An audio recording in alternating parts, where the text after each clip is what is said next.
امشب در 24 سوتی‌های بی‌پایان بایدن و افزایش فشارها برای کناره‌گیری او از رقابت‌های انتخاباتی. President Putin. President Putin. He's going to beat President Putin. President Zelensky. I'm so focused on beating Putin. CNN میگه شمارش معکوس برای انصراف بایدن از حضور در انتخابات قطعی به نظر میرسه.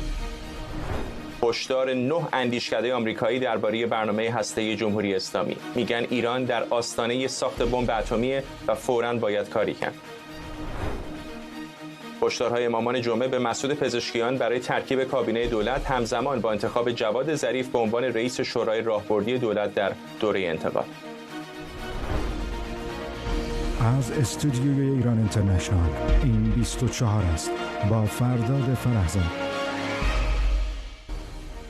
بینندگان ایران اینترنشنال در ایران و سراسر جهان سلام و وقت بخیر. بعد از کنفرانس خبری جو بایدن و لغزش‌های کلامی او هنگام صحبت با خبرنگاران، CNN حالا میگه بسیاری در حزب دموکرات و کنگره بر این باورند که پایان نامزدی بایدن قریب الوقوعه. بنا به این گزارش باراک اوباما رئیس جمهوری پیشین و نانسی پلوسی رئیس سابق مجلس نمایندگان آمریکا با ابراز نگرانی درباره کارزار جو بایدن معتقدند شکست دادن دونالد ترامپ برای او دشوارتر شده. آقای بایدن دیروز در پاسخ به سوال یک خبرنگار که پرسید آیا نگران در صورت نامزدی کامالا هریس دموکرات‌ها نتونن ترامپ رو شکست بدن، به اشتباه کامالا هریس رو ترامپ خوند. اگه شایستگی ریاست جمهوری رو نداشت، ترامپ رو به عنوان معاون رئیس جمهور انتخاب نمی‌کردم. پس بیایید از اینجا شروع کنیم. اولا واقعیت اینه که فکر میکنم خودم شایسته ترین فرد برای نامزدی ریاست جمهوری ام. من یه بار او رو شکست دادم، یه بار دیگه هم شکستش میدم. خود ترامپ هم به این اشتباه آقای بایدن واکنش نشون داد. تصویری که دونالد ترامپ به شکلی میم منتشر کرده خودش رو در حال خندیدن و جو بایدن رو متعجب و در حالتی نشون میده که ناتوان از تشخیص نام آقای زلنسکی او رو پوتین خطاب میکنه. خبرنگار ما سمیرا قرایی از مرکز شهر واشنگتن دی سی و آرش علایی از کنگره آمریکا به ما پیوستن. سمیرا، خیلی‌ها گمان می‌کردن شاید این نشست ناتو آخرین فرصتی باشه برای آقای بایدن که نشون بده آنچه در مناظره از خودش نشان داد یک استثناء بود، اما فکر نمی‌کنم کسی قبول بکنه که آقای بایدن خیلی موفق عمل کرد در این کنفرانس مطبوعاتی بعد از ناتو. همینطوره. البته اینکه موفق عمل کرد یا نکرد احساساتش بسیار متناقض. افراد احساسات متناقضی دارن. بسیاری هستن که معتقدن که او از پس کنفرانس خبری برآمد. به هر حال او در پاسخ به سوالاتی که در رابطه با سیاست خارجه بود، در رابطه با چین، در رابطه با روسیه، در رابطه با خاورمیانه تونست جوابهای مفصل و پر از جزئیاتی بده که نشون میداد که به هر حال واقف هست با جزئیات بسیار بر آنچه میگذره، اما لغزش‌های کلامی فراوان داشت. انرژی اصلا صحبت کردن آقای بایدن نداشت. تنها برای چند ثانیه زمانی که راجع به حمله سلاح صحبت می‌کرد، اون بایدن 2020 رو میشد برای چند ثانیه فقط دید. بجز این بحث خانم هریس که او رو وایس پرزیدنت ترامپ خطاب کرد، چند ساعت قبل، ساعت قرار بود دقیقه باشه اما کنفرانس خبریش با تأخیر بسیار زیادی شروع شد. چند ساعت قبل روی صحنه‌ای که با رهبران ناتو ایستاده بود هم آقای زلنسکی رو به اشتباه پرزیدنت پوتین خطاب کرد که دیگه به زلنسکی پوتین گفتند اشتباه بسیار فاحشی بود، هرچند خیلی زود تونست داستان رو جمع کنه. بریم این بخش رو با هم ببینیم. فرداد. روسیه در این جنگ پیروز نمیشه. اوکراین پیروز این جنگ میشه و ما در هر قدم کنارشون میمونیم. این همون چیزیه که در توافقنامه هم اومده. حالا میخوام تریبون را به رئیس جمهور اوکراین بسپارم که به اندازه شجاعتش عزم راسخ داره. خانم ها و آقایون، رئیس جمهور پوتین. رئیس جمهور پوتین، شما رئیس جمهور پوتین رو شکست میدید. رئیس جمهور زلنسکی، من اونقدر روی شکست دادن پوتین متمرکزم که باید نگرانش باشیم. به هر حال جناب رئیس جمهور. فرداد اشتباه بسیار فاحشی بود، هرچند خیلی زود تونست داستان رو جمع بکنه، اما بعدتر اومد کنفرانس خبری و راجع به این اشتباه صحبت کرد و دروغی گفت بعد از اینکه من پرزیدنت پوتین رو اسمش رو درست کردم چند تا اسم دیگه آوردم که اگر بریم نگاه بکنیم اون بخش ناتو رو که همین الان پخش کردیم این کار رو نکرد و این یکی از دروغ‌هایی بود که دیشب آقای بایدن در کنفرانس خبری خودش گفت. پس احساساتی که وجود داره زد و نقیض هست، نتونست جمع بکنه داستان رو. بسیاری معتقد بودند که ببینند آیا از کنگره ایالات متحده صدای دموکرات‌هایی که خواهان کناره‌گیری بایدن هستند بلندتر خواهد شد یا نه. تنها چند دقیقه بعد از این کنفرانس خبری 3 تا از دموکرات‌های مجلس نمایندگان از کنتیکت، کالیفرنیا و ایلینوی بیانیه مشترک دادند و خواستار کناره‌گیری بایدن شدند که این صدا انگار نیفته. یعنی میشه واقعا این رو تعبیر بر این کرد که دموکرات‌ها به جد دنبال این بودند که نشون بدن حتی با این کنفرانس خبری هم آروم نخواهند نشست. چند دقیقه قبل از اینکه این برنامه شروع بشه من نگاه می‌کردم تا الان عددی که داریم 19 یا 20 دموکرات هست از مجلس نمایندگان که خواستار کناره‌گیری آقای بایدن شدن. 1 نفر هم از سنا خواستار کناره‌گیری آقای بایدن شده. 213 نماینده دموکرات در مجلس نمایندگان هستند. 19 یا 20 عدد بزرگی نیست، اما اینها کسانی هستند که به شکل عمومی آمدن صحبت کردن. میدونیم که زمزمه‌های غیر رسمی زیادی وجود داره که آقای بایدن بخواد کناره‌گیری بکنه. آکسیوس یک گزارشی رو امروز منتشر کرده راجع به یک کمیته غیر رسمی که سازمان یافته نیست، اما به نظر میرسه افرادی هستند که خودجوش دنبال این هستند که آقای بایدن رو کنار بگذارن. دموکرات‌های ضد بایدن شاید میشه نامشون گذاشت. یک 8 دسته‌بندی انجام داده آکسیوس.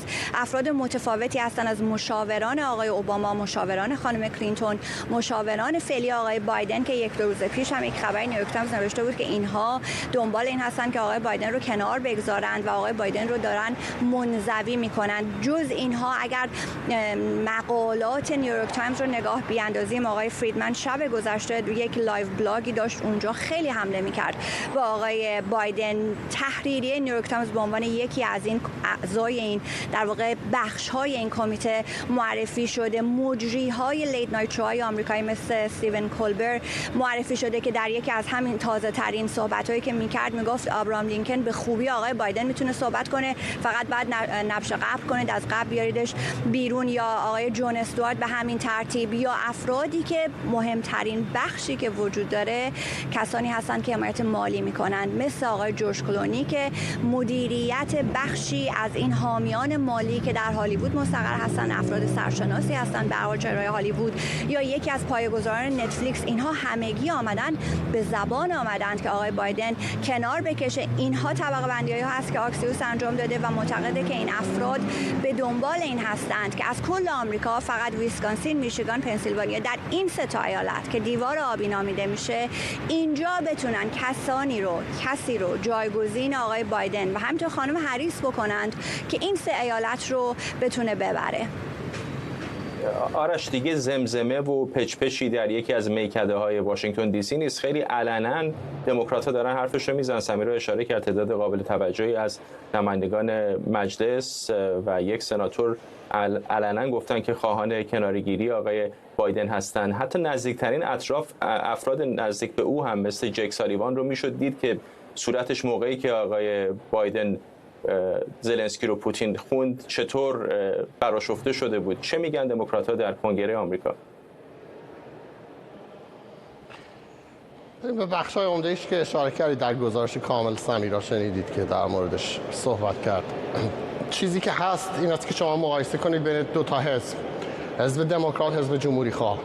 شما یادتون بیاد اون موقعی که آقای ترامپ هر روز مطبوعات دنبال هر کلمه‌ای که ایشون میگفتن میگفتن اگر ایشون یه اشتباهی میکرد میگفتن ایشون سابقه سیاست خارجی نداره، بلد نیست، از ارتش چیزی نمیدونه، ناتو نمیدونه، هیچی نمیدونه. صبح تا شب مطبوعات میومدن راجع به ایشون صحبت میکردن. اون موقع حزب جمهوری خواه آقای ترامپ رو ول کرد. حتی وقتی که محبوبیت ایشون به 35% رسیده بود، رای دهندگان جمهوری خواه پشتش ایستادن. اینجا در کنگره آمریکا پشتش ایستادن.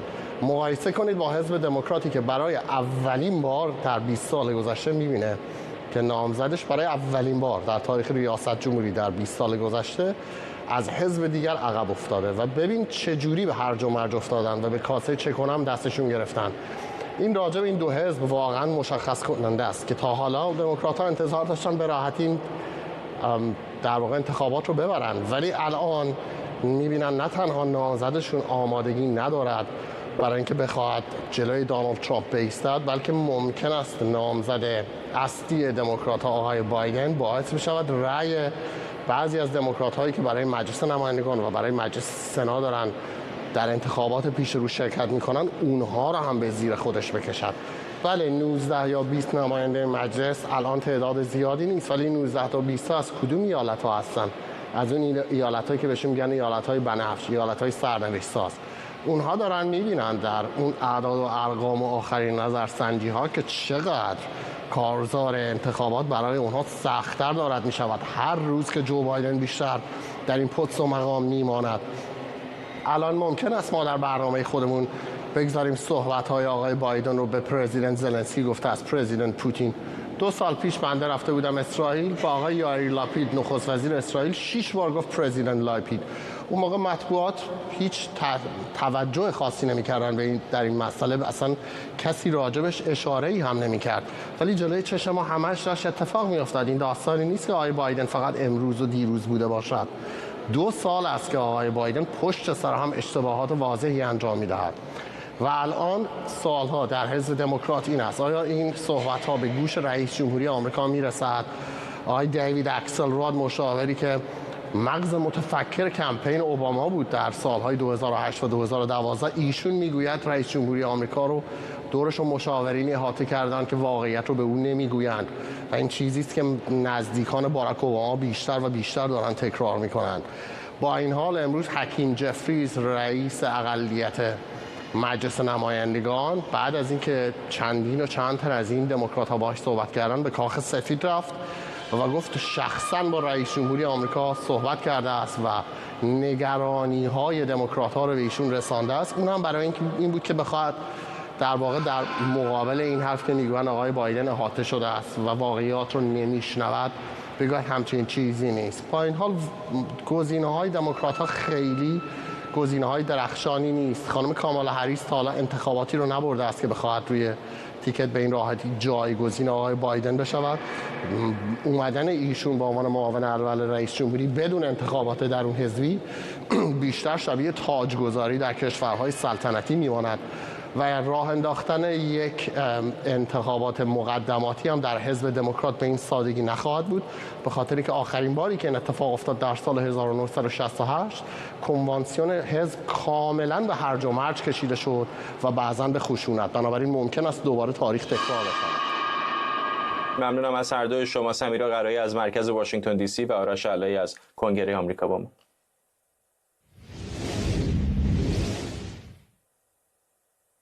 مهمانان ما هم به ما پیوستن: شاهین سمیعی و بیژن کیان، هر دو کارشناس امنیت ملی، یکی از ویرجینیا و دیگری از اورنج کانتی کالیفرنیا. با آقای سمیعی شروع میکنم.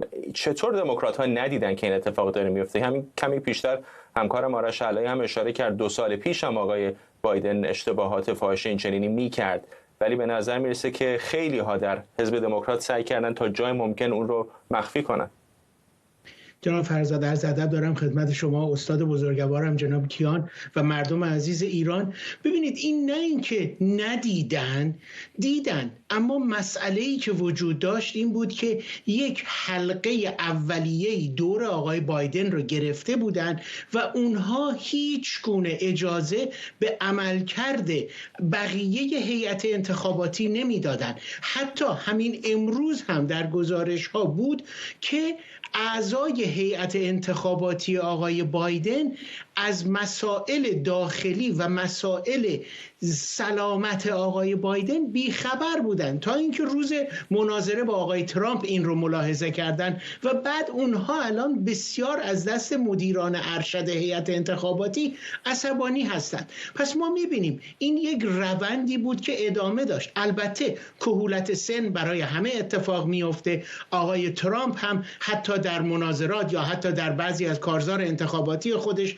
خانم نیکی هیلی رو نانسی پلوسی اعلام کرد. در گذشته آقای اوباما هم همین مسائل رو داشته. اما وقتی یک چیزی به صورت متداوم ادامه پیدا میکنه و بعد طرف در مناظره‌ای که باید نیازمند به این هست که بتونه احاطه کامل به همه مسائل داشته باشه و نداره، اون جایی است که دیگه میگن صد در حال شکستن هست و ما باید بتونیم به یک راه حل بهتری برسیم. دموکرات‌ها هنوز دارن سعی میکنن و من فکر میکنم که تا پیش از اینه که به کنوانسیون دموکرات‌ها ما برسیم نظر خودشون رو عوض میکنن و کاندیدای دیگری رو معرفی میکنن.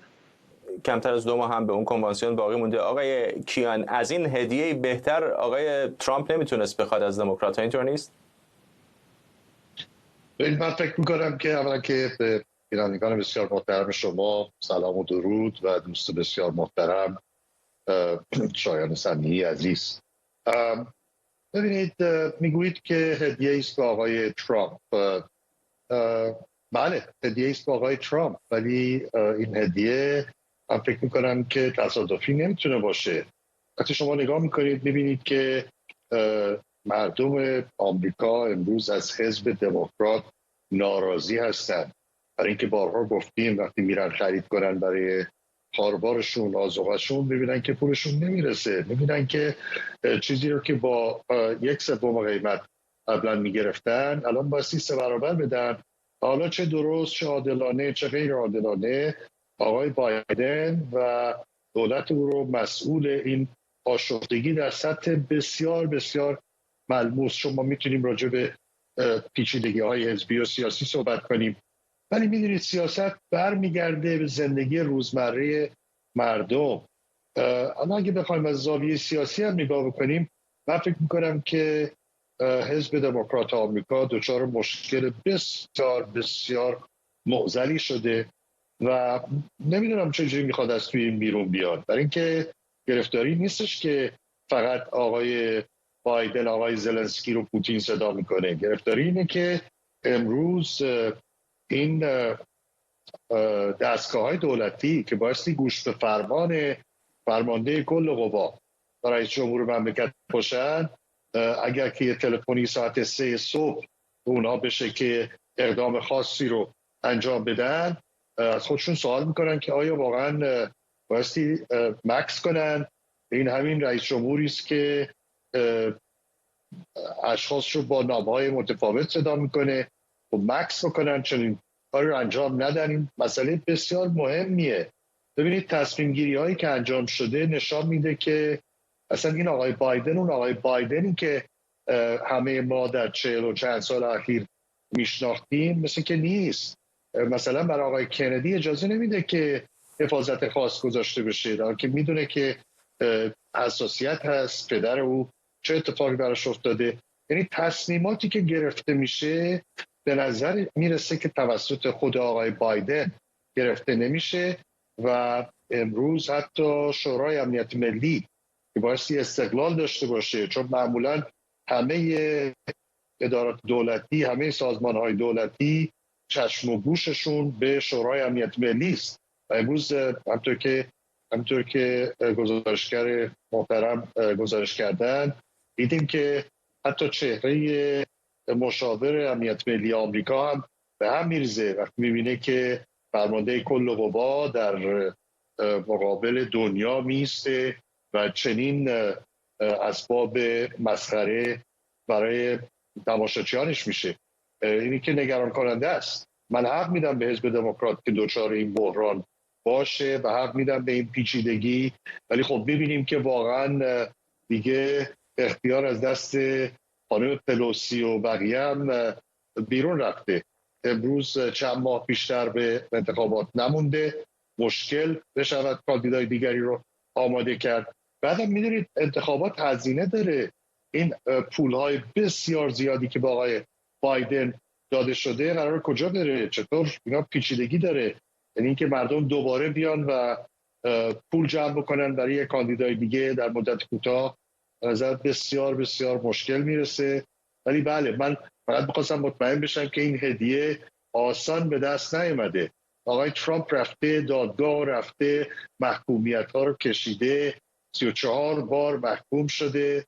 ولی میبینیم که آمریکا هنوزه علیرغم همه این مشکلات ورس و محکم پشت آقای ترامپ ایستاده. نه بر اینکه آقای بایدن اشتباه میکنه، برای اینکه آقای ترامپ زبانی رو صحبت میکنه که امروز لااقل نیمی از ایالات متحده مردم با اون زبان خودشون رو نزدیکتر میدونن تا ایدئال هایی که دولت آقای بایدن دنبالش هست. آقای کیان تشکر. حین صحبتشون تصاویر زنده هم داشته میدیدیم از پایگاه هوایی اندروز در نزدیکی حومه واشنگتن دی سی، جایی که رئیس جمهوری بایدن داره عازم وین کانتی یا شهرستان وین در ایالت میشیگان میشه. میدونیم ایالت میشیگان هم یکی از اون ایالت‌های کلیدی و مهم برای آقای بایدن هست، به خصوص بعد از اتفاقات غزه. اون ایالتی که از اون ایالت‌های کلیدی است که تعداد زیادی عرب تبار و مسلمان تبار داره که میتونن در نتیجه انتخابات به خصوص در این ایالت تاثیر بذارن. آقای سمیعی، اما موضوع فقط لغزش‌های کلامی آقای بایدن نیست. اینطور نیست. خیلی از نامزدها ممکن لغزش‌های کلامی داشته باشند، خیلی از نامزدها ممکنه سن بالایی داشته باشند، کما اینکه آقای ترامپ هم چندان جوانتر از آقای بایدن نیست. اما نکات دیگری هم در سیاست‌های او بوده که بسیاری از رای دهندگان رو دور کرده از اون. میتونه سیاست خارجی باشه، همین الان میبینیم عازم میشیگان هست سر بحث جنگ غزه، میتونه بحث مرز مکزیک و ایالات متحده آمریکا باشه. تصاویرش رو همه دیدن که چطور موج مهاجران بدون ارزیابی‌های اولیه وارد خاک ایالات متحده آمریکا میشن. میتونه بحث انرژی باشه، میتونه سبد غذایی خانواده‌ها باشه، خیلی موضوعات دیگر هست. یعنی فقط این لغزش کلامی نیست که داره پاشنه آشی رو میشه. نه؟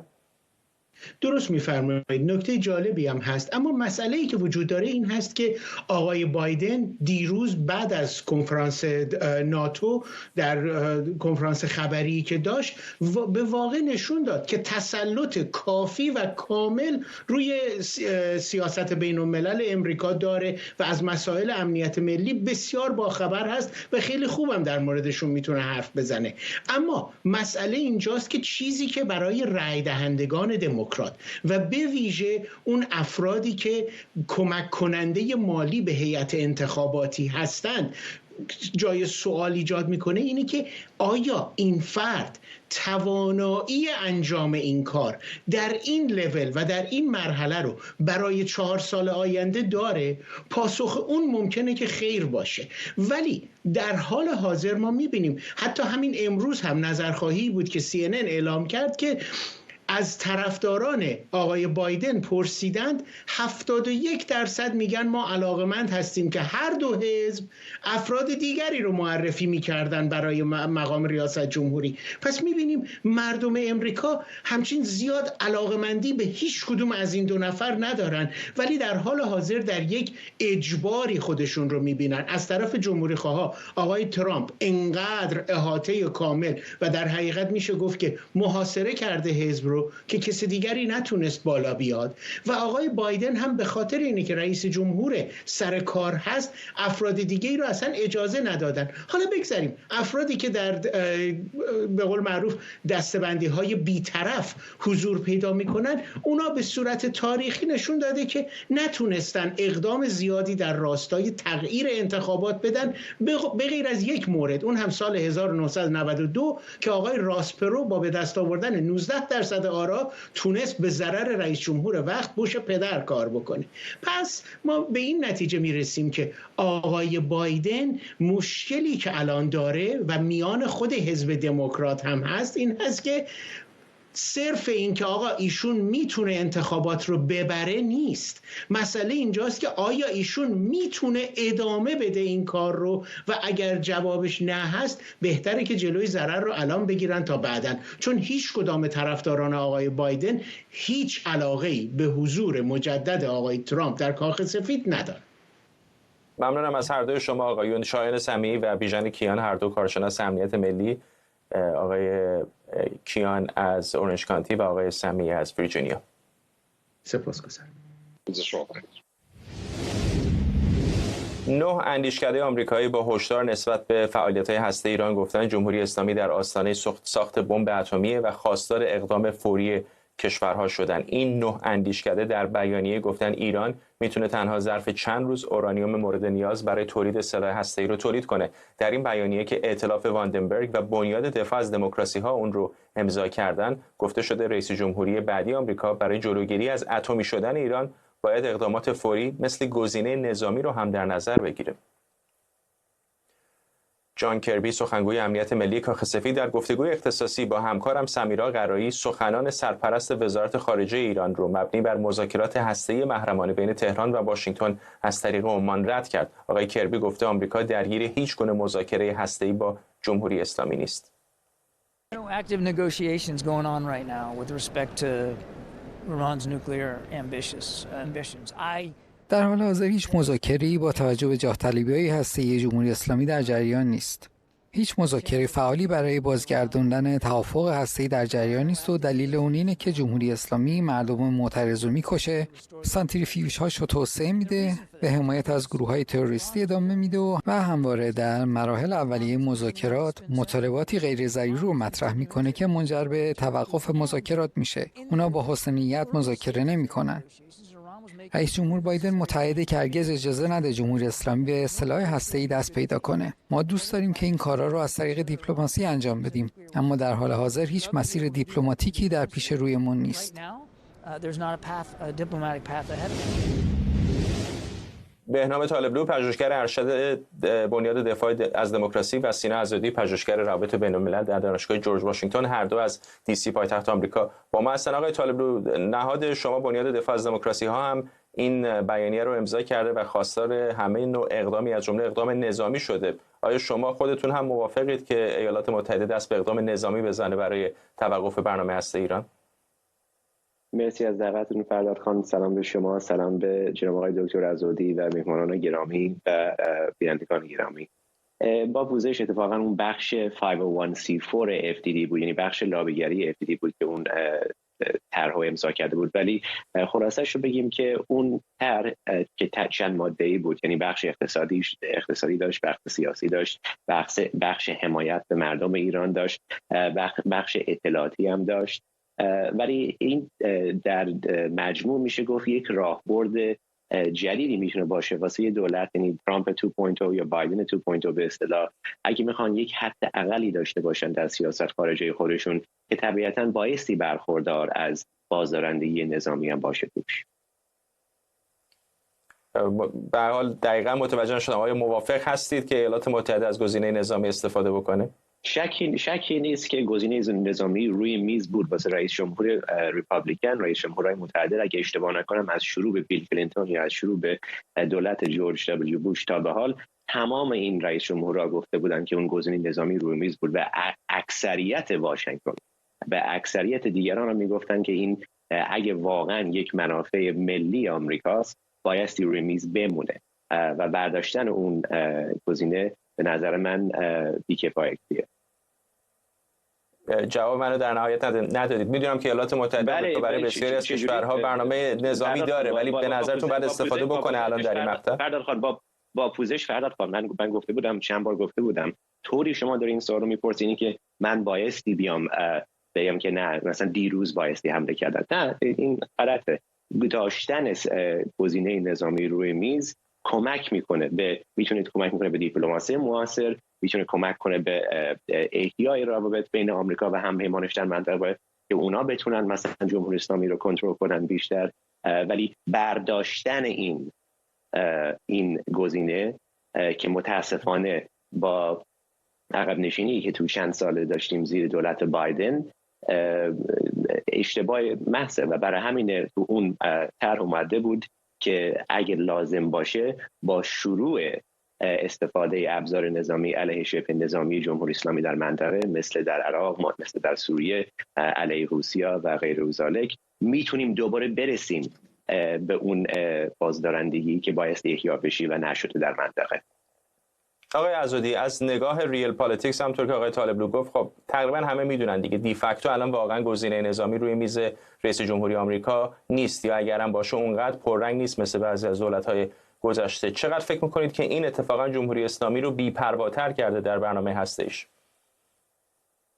سلام میکنم به شما آقای طالبلو، از دوستان عزیز من از قدیمی. ببینید من یه مطلبی رو بگم در مورد این استفاده از گزینه نظامی. همیشه گزینه نظامی آقای طالبلو هم به درستی گفتن بوده، آقای کلینتون گفته، آقای جورج بوش گفته، آقای اوباما گفته، آقای ترامپ گفته، آقای بایدن گفته، همه اینا گفتن. ولی سوالی که هیچ کس جواب نداده اینه که خب بعدش چی؟ زمانی میشد شما بگید که بله در سال 1999 یا سال 2000 که پروژه غنیسازی ایران خیلی عقب‌تر بود، به انقدر پیشرفته نبودش، بله شما میتونستید بگید که خب اگر آمریکا حمله بکنه یا اسرائیل حمله بکنه میشه نابود کرد، همونطور که اسرائیل مثلا به برنامه اتمی سوریه حمله کرد یا اتفاقا با همکاری ایران به برنامه به راکتور آسیرک عراق حمله کردن. ولی سوال اینه که الان اگر به ایران به برنامه اتمی ایران حمله کنن بعدش چی؟ شما میتونید ساختمون رو از بین ببرید، شما میتونید چند هزار تا سانتریفیوژ رو از بین ببرید، ولی سوال اینه که آیا میتونید دانش رو از بین ببرید؟ آیا میتونید یک تکنولوژی که خودتون مثال سوریه رو عراق رو زدید، در اونجا چه اتفاقی افتاد؟ در هر دو مورد برنامه این دو تا کشور خیلی ابتدایی بودن و تکنولوژی به اصطلاح تولید سلاح اتمی رو نداشتن. زمانی که شما تکنولوژی غنیسازی رو دارید، شما در هر صورت این تکنولوژی رو به دست آوردید که میتونید شاید در زمانی سوخت برای سلاح اتمی تولید کنید.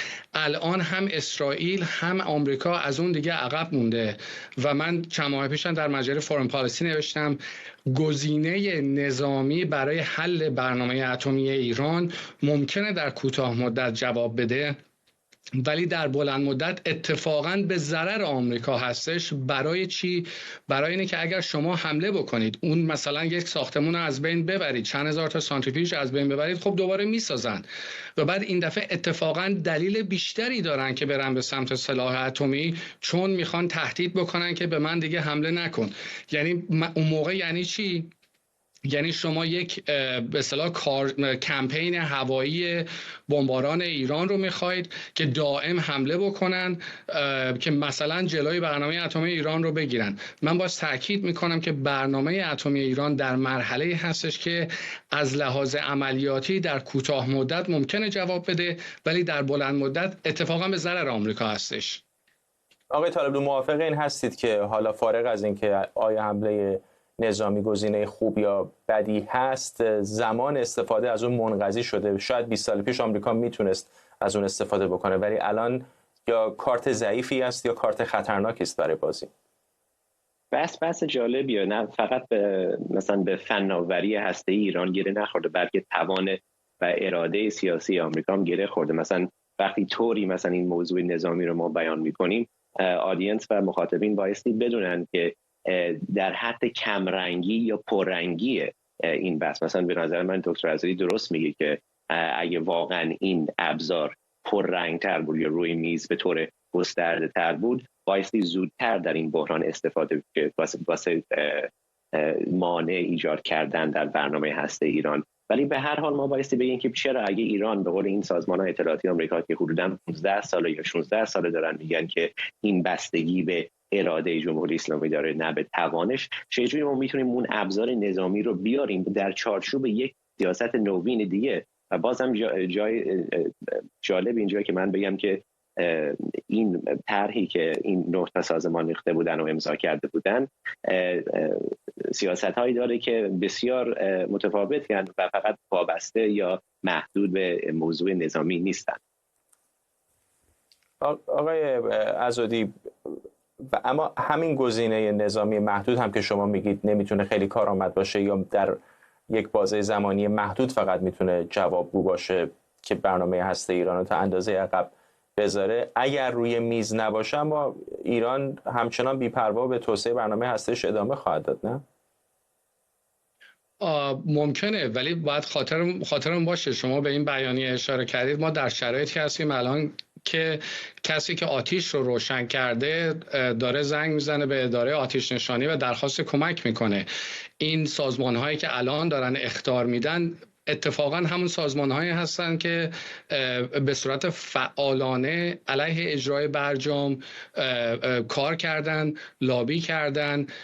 در زمانی که برجام به طبق رئیس آژانس بین‌المللی انرژی اتمی گفته بودش که برجام قوی ترین مکانیسم و قرارداد پیشگیری از تولید سلاح‌های اتمی اینها کار کردن و برجام رو از بین بردن. خب الان زمانی که برنامه اتمی ایران دیگه از اون به قولن از حالا بعضیا میگن از پاش از زنجیر باز شده، بعضیا میگن از جعبه آمده بیرون و آزادانه داره فعالیت میکنه، عجیبه که همین سازمان ها میگن که خب باید جلوش رو بگیریم. اینها همون سازمان ها هستن و بعد این میگم برای من جای تعجبه که چرا اینها همون موقع به برجام سعی کردن که خرابش بکنن. اون زمان برجام مطمئن میشد که تمام راه‌های ایران برای رسیدن به سلاح اتمی جلوش گرفته شده. راه پلوتونیوم جلوش گرفته شده بود با تغییر به اصطلاح راکتور عراق، با راه غنیسازی اورانیوم رو جلوش گرفته بودن و آژانس بین‌المللی انرژی اتمی از ژانویه 2016 که برجام شروع کرد به کار تا می سال 2019 که ایران اقدامات خودش رو شروع کرد انجام دادش، در همه گزارش‌هاش تایید کرده بود که ایران به برجام تعهد بسته داره هنوز. ولی همین سازمان‌ها خیر، اینها شروع کردن که در دستاندازی کردن در اجرای برجام و متاسفانه ما اینجایی هستیم که هستیم. یه نکته خیلی هم کوتاه میگم، به نظر من مهمترین راهی که آمریکا میتونه پیدا بکنه برای جلوگیری از حرکت ایران به سمت ساخت سلاح اتمی، و آقای طالبلو هم گفتن، اون گرفتن عزم سیاسی در ایرانه که سلاح اتمی تولید بشه. سلاح اتمی توانایی ساختنش یک چیزه، تصمیم سیاسیش ولی مهمتره. چطوری میشه اون تصمیم سیاسی را از ایران گرفت؟ با اینی که شرایطی در منطقه ایجاد نشه که در تهران فکر کنن که خب الان دیگه به نقطه‌ای رسیدیم که تسلیحات اتمی برای تضمین حکومت یا حالا کشور لازمه و هیچ راه دیگه‌ای نداریم. ممنونم از هر دوی شما، بهنام طالبلو پژوهشگر ارشد در بنیاد دفاع از دموکراسی و سینا عزادی پژوهشگر در دانشگاه جورج واشنگتن. همزمان با انتخاب محمد جواد ظریف به عنوان رئیس شورای راهبردی دولت 14ام، امامان جمعه به مسعود پزشکیان درباره چیدمان کابینه‌اش هشدار دادند. این امامان جمعه در خطبه‌های نماز جمعه در شهرهای مختلف از پزشکیان خواستند تا به جای استفاده از مدیرانی که با علی خامنه‌ای زاویه دارند، از مسئولان انقلابی در کابینه‌اش استفاده کنه. ظریف که قبلا بارها گفته هیچ سمتی رو در دولت جدید نخواهد پذیرفت، بعد از انتصاب به این سمت از افراد و رسانه‌ها خواسته به شایعات دامن نزنند. علیرضا نامور حقیقی، تحلیلگر سیاسی از تورنتو با ماست. آقای نامور حقیقی، اگر به زبان ساده سیاسی بخوایم ترجمه بکنیم، نقش ظریف الان در دولت پزشکیان چی است؟ با سلام خدمت شما و بینندگان محترم. نقش آقای ظریف اینه که این مرحله انتقالی رو برای اینی که دولت قدرت به دست بگیره در انتخاب وزرا و کارگزارانی که میتونن این چارچوب رو انجام بدن به عهده بگیره، افراد رو بررسی کنه، نظرات رو جمع‌بندی کنه و بده به دست آقای پزشکیان. طبیعتا میدونید که به خاطر اینکه سیستم ایران به لحاظ سیاسی واقعا خارج از نظم‌های متداول جهانی است و حزبی نیست، موقعی که یکی رئیس جمهور میشه دیگه تمام گروه‌های منفعتی، حالا چه اونایی که تو انتخابات بودن چه اونایی که نبودن، فعال میشن که افراد و نیروهای خودشون رو بیارن توی دولت و طبیعتا یک منازعاتی شکل میگیره. الان هم شکل گرفته و الان قرار بود آقای عارف بشه، بعد آقای ظریف شد. به هر حال الان قرار شده که آقای ظریف این مجموعه رو جمع‌بندی کنه و فراخوان عمومی هم داده آقای پزشکیان به دانشگاه‌ها و افراد که کسایی معرفی کنن، وقت اینها بشینن جمع‌بندی کنن تا یه لابی هم باید بکنه با نهادهای بالادستی، وقت معرفی کنه به مجلس برای انجام قضیه. اون چیزی خود آقای پزشکیان تکیه داره یکی اینه که برای خودش واقعا فامیل بازی اینا خیلی حساسی که در مورد خودش صورت نگیره. دوم هم این که به هر حال کسی که میاد کارشناسی باشه. سوم هم اینه که با توجه به اولویت‌هایی که داره کشور در مورد اقتصاد، سیاست خارجی، مسائل اجتماعی فرهنگی، افرادی که توی حوزه انتخاب میشن آدمای قدرتمند یا کارشناس باشن یا حداقل متخصصین اونا رو قبول داشته باشن. اینا مجموعه‌ای است که در نظر داره. چه چیزی فکر میکنید که میتونه امامان جمعه و بعضی دیگر از چهره‌های به خصوص محافظه‌کار رو نگران کرده باشه که اظهارات این چنینی مطرح میکنه؟ خب ببینید، امامان جمعه چند تا نگرانی دارند. یکیش اینی که همین بحث حجاب مثلا، خب دیدید که عملا بعد از پیروزی آقای پزشکیان در سطح شهرهای بزرگی که من خودم سوال کردم، اون سختگیری‌های سابق عملا کنار رفته. این یه نکته. دوم در مورد فیلترینگ اینترنت که آقای پزشکیان به جد گفته که انجام خواهد داد، اونا هم کم و بیش قبول کردن. حالا نه ممکن تمامی چیزا انجام نشه، ولی به هر حال قطعا سیاست بازتر انجام خواهد کرد. در مورد سیاست خارجی خب امامان جمعه شعار میدن، ولی خب اصل قضیه اینه که نهاد رهبری مسئله توافق رو در نظر گرفته باشه یا نه. و در مسئله اقتصاد هم طبیعتاً این نهادها خیلی مایلن که استاندار با مشاوره اونا انتخاب بشه امامان جمعه. نهادهای فرهنگی که توی استانات دارن پول بده دولت. اینا مسائلی است که دارن و طبیعتاً احتمال داره آقای پزشکیان بخشی از این هزینه‌های این نهادهای فرهنگی که عمدتاً رانتی بودن رو قطع کنه، استاندارا رو بر مبنای کفایت انتخاب کنه که خیلی امام جمعه خوششون نمیاد.